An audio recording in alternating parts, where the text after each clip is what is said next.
High doctor Naznin, এত সেজে গুজে কোথায় যাওয়া হচ্ছে? আপনি জানেন না বুঝি? না তাও শুনি।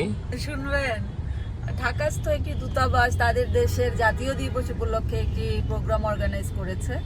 তো সেখানে আমার হাজবেন্ড মূলত ইনভাইটেড, তার সঙ্গে তার স্পাউস হিসেবে আমি যাচ্ছি।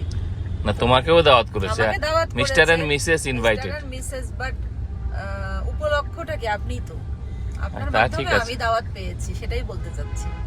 আচ্ছা আচ্ছা, তো এই আজকে এই রান্না বান্নার বাইরে এরকম একটি দাওয়াতে একটু ব্রেক পাওয়া গেল, তো তোমার অনুভূতি কি?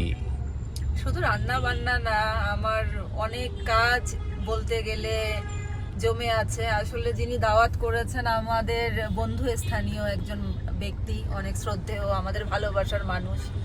তো অনেক আমাকে রিকোয়েস্ট করেছে গত বছরের প্রোগ্রামে আমি যেতে পারিনি। তো এবার আসলে অনেক কষ্ট করে ম্যানেজ করেছি। তার উপরে আজকে আমার ছেলে তার সামার ভ্যাকেশন শেষে তার গন্তব্যস্থল, তার শিক্ষাস্থলের দিকে যাত্রা করেছে। মনটা অসম্ভব বেদনা বিধুর ছিল, মনটা অত্যন্ত খারাপ ছিল।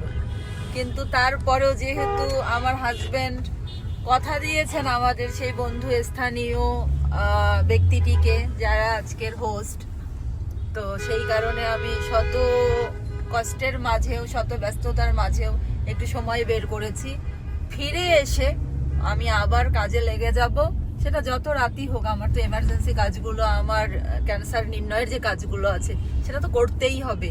এবং তারপরেও ইনশাল্লাহ আমি চিন্তা করি রান্না থাকলে গিয়ে রান্নাও করব। কি বলো তুমি? হ্যাঁ, তোমার এর পরেও রান্নার সাহস তুমি করবো, এটা আমার তো মানে ভয় লাগছে রীতিমতো। রান্না যদি করতে হয় তাহলে তো না না না, আমার মনে হয় না যে এই যদি বাসায় গিয়ে প্রয়োজন হয় কালকের জন্য করব, কোনো অসুবিধা তো নেই। এটা আমার মনের খোরাক ভাই।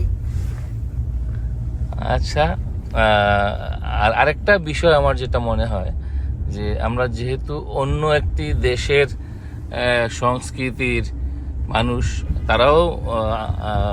তারা সেই দেশের মানুষ অধিকাংশই হলো জাতিগতভাবে মুসলিম সম্প্রদায়ের, আবার খ্রিস্টান সম্প্রদায়ের মানুষও সেই দেশে আছে। তো তাদের একটা ভিন্ন কুজিন, ভিন্ন রেসিপিতে তাদের রান্না, আশা করি সেটাও তোমার একটা আজকের গবেষণার জায়গা হবে তোমার ভবিষ্যতের রান্নার ক্ষেত্রে। আমার এটা একটা সেটা ধারণা। তো আছেই। আমি তো এই টাইপের কুজিন, যখন আপনি আপনার বাসাতে যখন বিদেশি মেহমানদেরকে আপ্যায়িত করেন, তো বিভিন্ন অকেশনে তো হয়েছে, তখন তো আসলে তাদের রুচি, তাদের টেস্ট, তাদের যেই এক্সপেকটেশন আমার কাছে থাকে, সেইভাবেই কুজিনগুলো তো রেডি করতে হবে। আমাদের দেশের সংস্কৃতি বা আমাদের যেই খাওয়ার স্টাইল, সেটা তো আমরা তুলে ধরি বিদেশি গেস্টদের সামনে, কিন্তু যেই গেস্টই বাসায় আসুক তার টেস্টটা তো অবশ্যই আমাদের বিবেচনার মধ্যে রেখেই কুজিনগুলো তৈরি করতে হয়।